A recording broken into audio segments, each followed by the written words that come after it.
The easiest thing I've done was to get out from under the labels and to live the life that I live. The most difficult thing I've ever done was to believe that I can do it.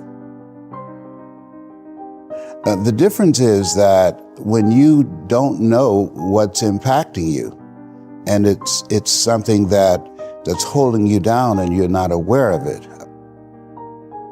There are things that when you, in my situation, when you live in a dominant culture that is designed to destroy your sense of self and your belief in yourself, and you have to learn ways in which you can begin to connect with this power that you have within yourself to handle where you are.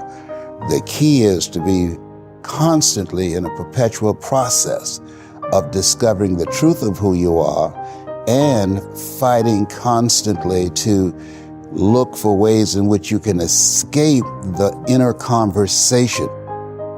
Between ages 0 and 5, we determine what's available to us and what's not available to us. And so that was a defining moment. I knew there are certain things I could not do, certain places I could not go.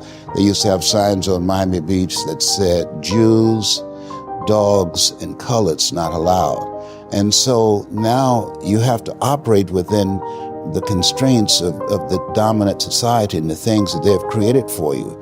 And it's a challenge to see yourself beyond that and to work to get outside of that, even after those laws have changed, because that has become so much a part of you.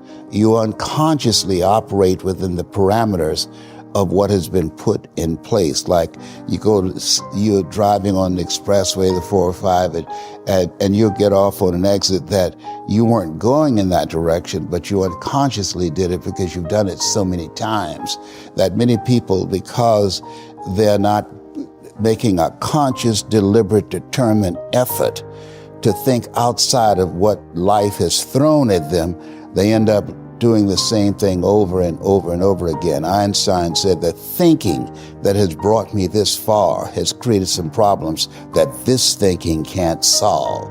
And so through relationships, through reading, through studies, through goals and dreams beyond your comfort zone, it allows you to begin to live out of your imagination as opposed to out of your history. Disney said, the imagination is a preview of what's to come.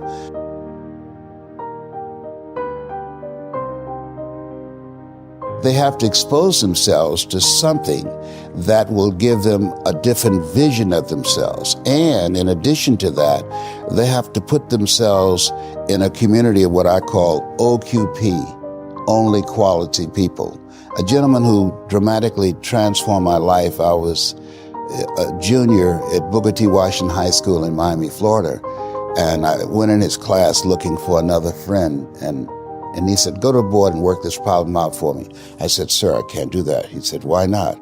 I said, I'm not one of your students. He said, do it anyhow. And the other kids started laughing, saying, he's Leslie, he's DT. And he said, what's DT? His brother is smart, but he's the dumb twin. And I said, I am, sir. And he came from behind his desk and he pointed at me. He said, don't you ever say that again. Someone's opinion of you does not have to become your reality. And he taught me 3 things. He said, if you want to become successful in life, young man, he said, number 1, you got to change your mindset. He said, you don't get in life what you want, you get in life what you are. Number 2, practice OQP, only quality people. You earn within $2,000 to $3,000 of your closest friends. I found that out. I left all my broke friends. I said, y'all got to go. Because I used to be so broke, I'd pass a bank and trip the alarm, you know? And the 3rd thing he said, develop your communication skills, because once you open your mouth, you tell the world who you are. He said, those are 3 major things that you want to work on that will liberate you from living in Liberty City, living in poverty in Overtown. It will help to escape out of where you are right now, because I see you watching me and I know you want more. I can see the hunger in your eyes. You get hungry by finding something that's you. I believe that all of us are born unique, but most of us die copies. You got to find out what is it that turns you on, what resonates with you. One of the things that I realized and what allowed me to become successful as a speaker, the speaking industry has been hijacked by people who speak to sell, and it's okay to do that and make money. I speak to change lives because somebody spoke and changed my life. So this is my passion. This is my drive. This is something that I feel in my heart. And so the key to that hunger-driven life is a heart-centered life. I didn't do what I'm doing for years because of my programming, because of the culture in which I was raised in. I would see other people with degrees and PhDs and MBAs and credentials I don't have, and I convinced myself I couldn't do it. But Mr. Washington, on that day, we became friends, and he taught me not only someone's opinion of you does not have to determine your reality.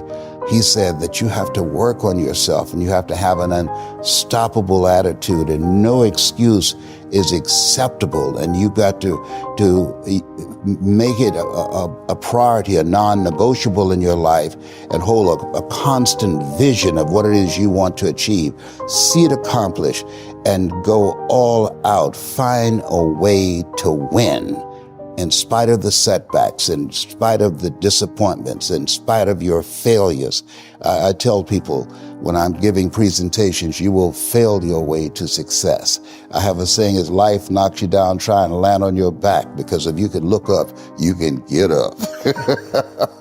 And so those experiences of going after goals that's beyond your comfort zone, and having relationships that will challenge you, and surrounding yourself with coaches and mentors who can take you to a place within yourself that you can't go by yourself, because you can't read the label when you're locked in the box.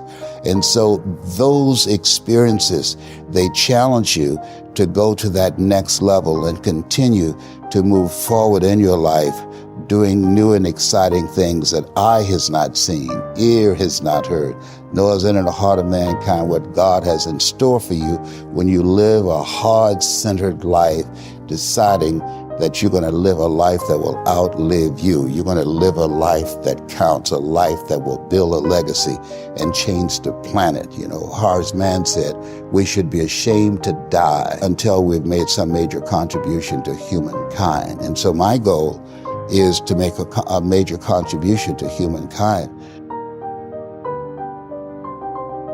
Every day when I get up, my mindset is, what is it that I can do to touch and impact somebody's life today? What is it? What does that look like?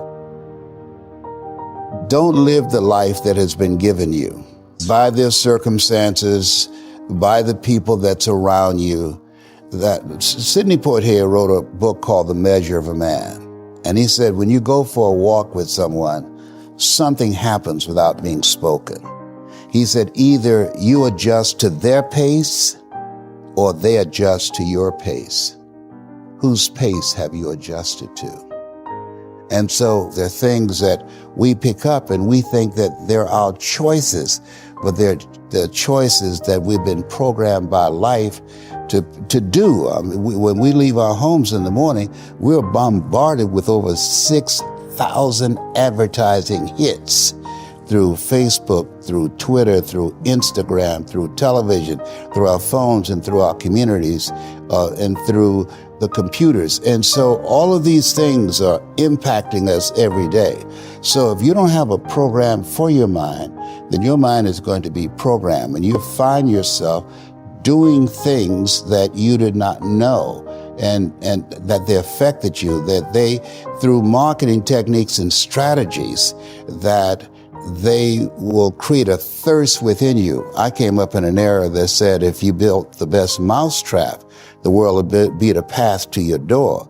But if you know marketing, people will sleep outside your store to buy a telephone they've never touched or seen.